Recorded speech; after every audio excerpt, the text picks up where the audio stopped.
Alberta Primetime with Michael Higgins.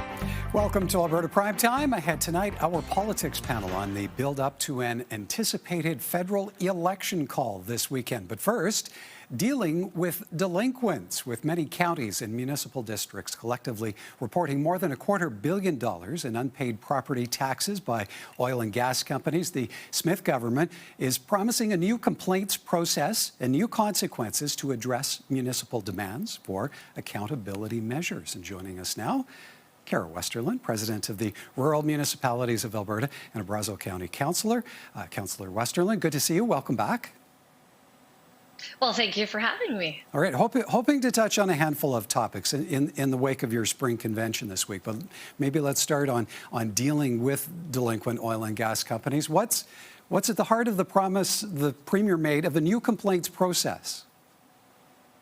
Well, we are excited with that announcement alongside the announcement that Minister McIver and Minister Jean made yesterday regarding a task force that will be sitting down to look at solutions to this issue. So I did have the opportunity to be a part of that announcement before a membership yesterday, as well as a meeting right afterwards to sit down with both ministers to kind of carve out and set that path forward on how we're going to address this issue once and for all. And how much confidence do you have that this will finally address your long-standing RMA concerns, put delinquent dollars back into municipal coffers? Well, I'm fairly optimistic. Like I said, I am willing to sit down at the table to have these conversations, but I have set a pretty tight timeline. I would like to have some answers heading into the fall, especially with our fall convention planned in November. I'm the third president to tackle this issue. We're on our third premier, and we're also on our third energy minister. So quite frankly, enough is enough. Let's get to work. Let's put a stop to this and for once and for all and move forward.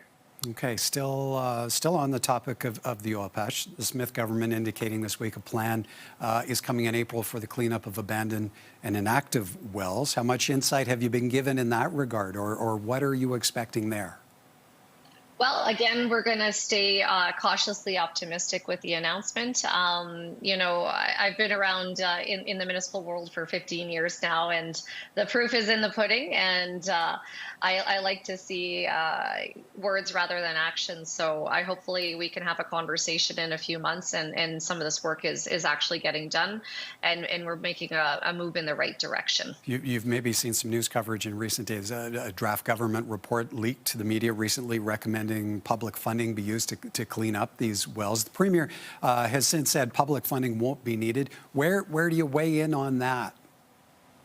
Well, we were a part of the process, so we were very well aware of the report.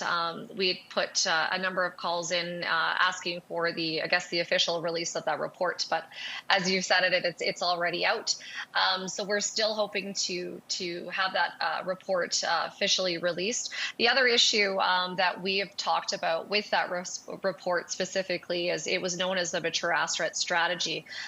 We have yet to have a definition of what a mature asset is actually. So that call was made out throughout that entire process and during those meetings at that time. And we will continue to put that call out. So it's great that the recommendations are out there, but at the same time, it's pretty hard to move forward when you don't know what the actual definition of what you're trying to do and trying to move forward on. So, but we remain optimistic. We're a willing partner to be at the table. We want to find the solutions because at the end of the day, it's residents that are affected by these type of companies and by this type of industry. So again, just trying to work through it. Shifting gears a bit, a lot of anticipation of a federal election call coming Sunday. How was that weighing on the minds of rural municipal leaders when you were meeting at convention this week? It was a big topic for us, of course. I think it's probably going to be the worst kept secret in Ottawa. We're hearing as early as Monday that the call and the writ's going to be dropped. So we will actually be excited, and I think it's long overdue to get this election over and done with. Couple that obviously with the issues south of the border and the constant threat and the implications of the tariffs that are having right now.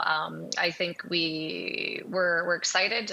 and we're ready to kind of move forward on that pace too as well. But it was definitely a big conversation with how things are going to turn out here, I would suspect, in the next couple months. And what is the mood at the rural level around how best Canada should be responding to the Trump tariff and sovereignty threats in the here and now? Well, we do keep in constant connection with our friends south of the border, whether it's through government on our level or if it's through companies, because obviously a lot of business that municipality does, especially on the procurement side, comes from the U.S. So we're optimistic. They're hurting as much as we are down there when we're having those conversations. So I will be surprised, and I hope I'm right in my thoughts, but I think the tariffs may come to a close sooner than later. Just because for the sole reason that we're not the only ones hurting in this. The businesses and the people in the U.S. are hurting too, just as much.